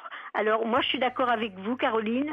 Il vaudrait mieux que Yannick emmène son fils voir un pédopsychiatre, de façon à tout remettre en place, quoi. Oui, c'est vrai, oui. Parce que moi, vous voyez, petite fille, ma grand-mère est décédée, j'avais à peu près 7-8 ans. Oui. Et je n'étais pas près d'elle, mais lorsque je lui avais dit au revoir pour partir en vacances, elle m'avait dit peut-être je ne te reverrai pas. Mais même moi, en étant prévenue comme cela, si vous voulez, on ne s'imagine pas. Non. Moi, c'était la première fois. Bien sûr, oui. Et c'est important. Donc, on m'avait dit après qu'elle était au ciel. Oui. Et moi, je cherchais dans les nuages. Et oui. J'essayais de la voir, quoi. Et oui, il y a des enfants quand ils prennent l'avion, regardent dans les nuages. Je pense que le pédopsychiatre, lui va trouver les mots. Oui. Et les images, enfin tout ce qu'il faut pour et puis voilà quoi. Mais c'est vrai que chacun de nous devrions avoir un livre de façon à pas être pris de court, mais ça c'est. On est toujours pris de court. Même du passé, hein, même disons d'avant. Les seuls qui étaient, disons, très proches de la mort pour l'expliquer aux enfants, c'était les gens de la terre. Oui. C'est vrai que les enfants, vous avez raison, et les enfants étaient mieux préparés parce que, si vous voulez, la mort fait partie du quotidien à la campagne. Oui. C'est-à-dire qu'on le voit beaucoup à travers les animaux déjà. Voilà, c'est ce que j'allais vous dire aussi. Oui. Donc, mais c'est vrai que les petits citadins, on est beaucoup moins préparés. Oui, c'est exact. Oui. On est beaucoup moins préparés que les enfants à la campagne où ils la côtoient avec les animaux. Hein, oui. Mais je pense que je vous dis bien expliqué par le pédopsychiatre. Voilà, c'est parce que j'ai la bouche un peu sèche, excusez-moi. Donc tout devrait rentrer dans l'ordre. Ah oui, c'est-à-dire que il faut pas vous inquiéter, Yannick. C'est-à-dire que votre petit garçon, il est pas, quand on dit pédopsychiatre parce que c'est pour enfants, c'est-à-dire qu'il s'occupe du psychisme des enfants, mais il est pas malade et c'est pas, il va pas avoir besoin d'un suivi. Il a besoin qu'on lui explique. Attendez, pardonnez-moi, Monique, parce que si on est deux à parler, ça va être compliqué. Il faut lui expliquer à votre petit garçon ce qu'il en est, et c'est important parce que c'est une épreuve dans la vie, on peut avoir besoin d'être aidé à la surmonter. Parce que, si vous voulez, sinon, surtout chez les petits-enfants comme ça peut créer après des angoisses par rapport à la séparation, vous voyez, tout ce qui est pas bien vécu, ou justement, bien faire la part des choses entre ce qui relève de la séparation et de la mort, même si on sait bien que quand on vit des séparations, ça peut être même une séparation affective, ça peut être associé, il y a des angoisses de mort qui peuvent ressurgir. Donc, d'où l'importance d'être bien entouré. Il y a quelqu'un il y a Mitmat qui me dit: je suis professeur des écoles et je pense qu'il est important d'expliquer aux enfants dès le plus jeune âge ce qu'est la mort. Il existe de superbes livres, des contes aussi pour aborder le sujet, et la collection Max et Lily, nous dit ce professeur des écoles, est géniale pour expliquer beaucoup de sujets lourds, douloureux. C'est vrai que les Max et Lily sont très bien faits. Les petits livres Max et Lily. Parce qu'il y a, c'est toutes les situations auxquelles sont confrontés les enfants, et sous forme de petites bandes dessinées où le petit garçon s'appelle Max et la petite fille s'appelle Lily. Et donc, tout est évoqué de façon très, très pédagogique. Il y a aussi Georges qui me dit, il y a un article dans le Canard enchaîné de cette semaine concernant ce sujet, ça s'appelle Enfants des troupes. C'est le résumé d'une émission qui passera le 5 février à 22h45 sur France 2, Papa s'en va en guerre. Alors, cela dit, Valérie dit aussi que après avoir vu le pédopsychiatre, forcément aussi cet enfant reposera des questions un jour, parce que je vous dis, avant 8-10 ans, c'est compliqué d'intégrer ce qu'est la mort, et que donc vous aussi, vous devez apprendre à parler à votre fils. Donc c'est pour ça que c'est... Peut-être aller avec lui, quoi. Bien sûr, vous allez l'accompagner. De toute façon, quand vous allez prendre rendez-vous avec le pédopsychiatre, vous allez dire ce qu'il en est. Donc peut-être que souvent ce qui arrive, c'est que le pédopsychiatre veut voir les parents d'abord seuls. En tout cas, avoir un échange pour savoir quel est le motif de la consultation. Puis après, il les voit avec l'enfant, puis l'enfant tout seul. Mais ça peut être en une fois même. Il peut vous recevoir, vous voyez, dans un premier temps, vous dire, écoutez, on va en parler ensemble et puis après, je verrai votre fils. Ok, voilà. Je vais faire ça. Il y a Cathy qui dit... Il y a Cathy qui dit, j'associe moi la mort aussi avec le ciel, mais peut-être que le fait de dire qu'elle veille sur nous, elle nous protège, c'est mieux que surveiller, parce que surveiller, il y a le côté qui peut faire peur. Ouh là là, je te surveille si tu fais des bêtises. Or dire que sa mamie, elle aimait beaucoup, c'est une mamie tendre, bienveillante, et que donc au contraire, là où elle est, elle veille sur nous, elle nous protège. C'est pas le côté... Les petits-enfants, ils prennent tout au mot. Et oui, et les mots ont beaucoup d'importance parce que ils prennent tout au pied de la lettre, les petits-enfants. Donc, quand on dit il est parti, Ah, il est parti, il va revenir. Non, il revient pas, il est mort. Mais alors après, quand quelqu'un dit il est parti, c'est très angoissant. Peut-être qu'il va plus jamais revenir. Vous voyez, donc c'est vraiment vraiment ce qui est important. Merci beaucoup, Monique. C'est vrai que Françoise Dolto a beaucoup écrit là-dessus et elle a dit beaucoup de choses formidables. Oui. On va accueillir également Daniel. Bonsoir, Daniel. Au revoir, Monique. Bonsoir, Daniel. Bonsoir. Vous voulez nous conseiller un livre? Oui. C'est un merveilleux livre qui parle aussi bien aux adultes qu'aux enfants. C'est un livre de Claude Ponty, que sûrement beaucoup d'auditeurs connaissent par ailleurs, parce que c'est à la fois un dessinateur et un créateur d'histoire. D'accord. Donc en l'occurrence, il a écrit un livre qu'il ne faut pas acheter dans le tout petit format, il faut l'acheter dans le grand format qui fait un peu plus qu'un A4, et qui s'appelle « L'arbre sans fin ». Sans fin, F-I-N. Oui, et Claude Ponty a composé cette histoire, donc texte et image, pour expliquer la mort de sa grand-mère à sa fille qui ne s'en remettait pas. Et c'est donc une histoire. Donc avec une bande dessinée, ce n'est pas triste, mais ça commence très... À la 2e page, la petite fille qui est à la chasse avec son papa. Donc ce sont des personnages qui ressemblent beaucoup à des humains, mais qui n'en sont pas. Mais on ne peut les prendre que pour des humains.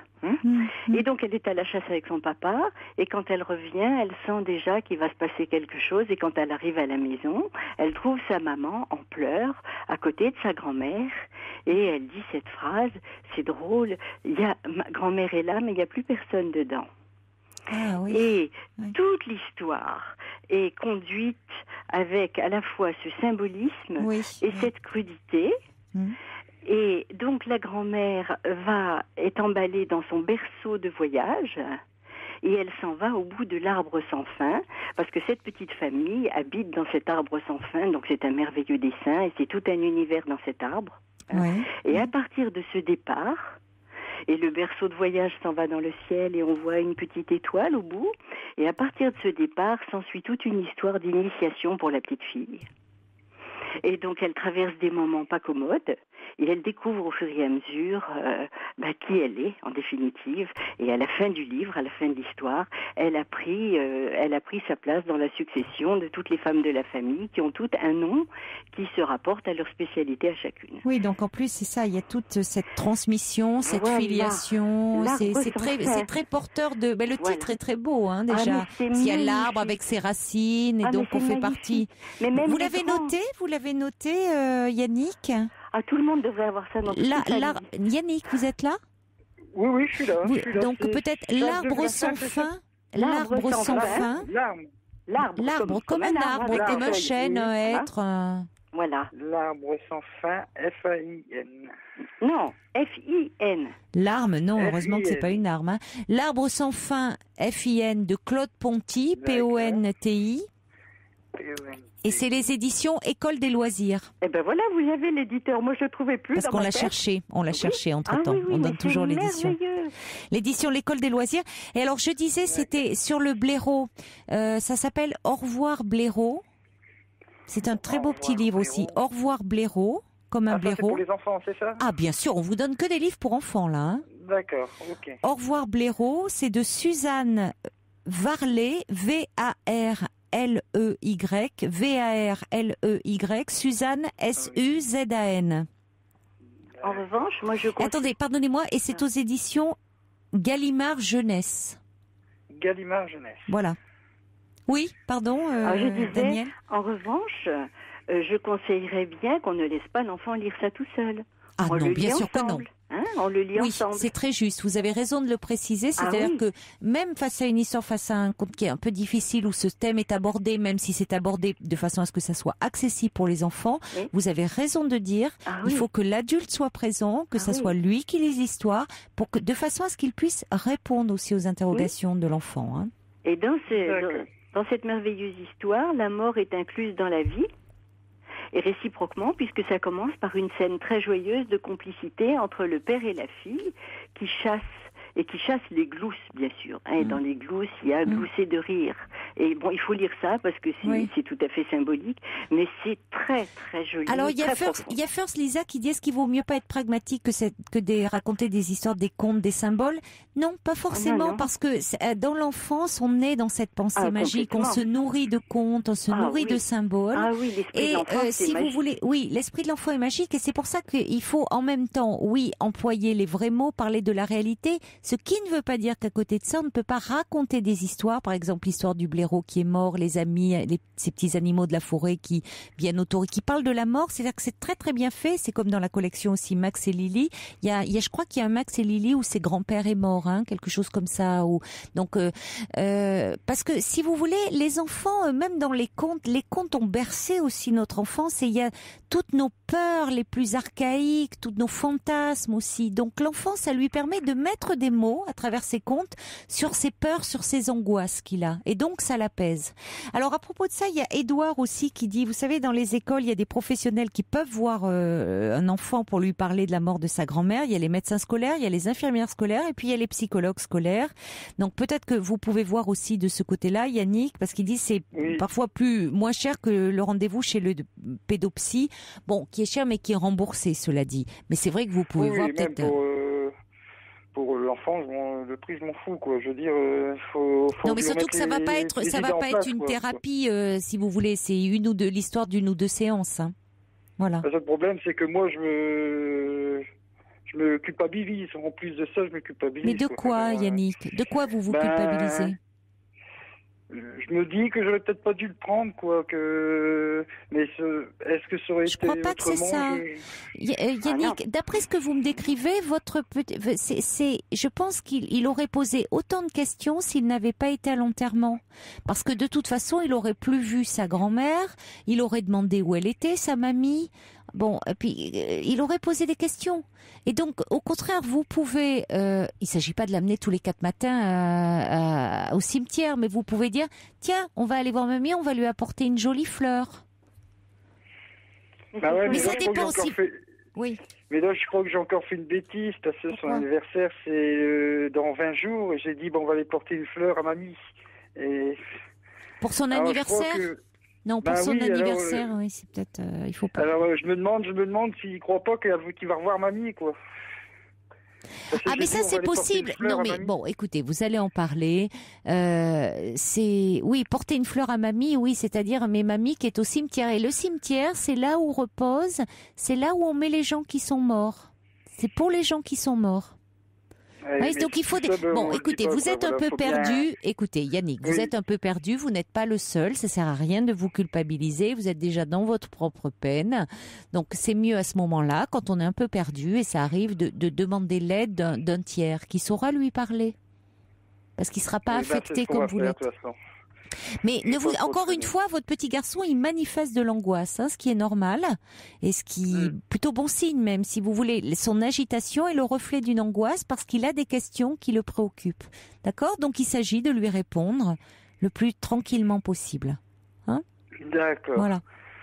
Je vous remercie, Caroline. Je vous en prie, et moi je remercie beaucoup tous les auditeurs qui se sont mobilisés. Merci à vous, Monique, Daniel, et puis tous ceux qui ont écrit aussi pour envoyer des références. Merci beaucoup. Bon courage à vous, Yannick. Au revoir, Monique, au revoir, Daniel. Au revoir, Caroline.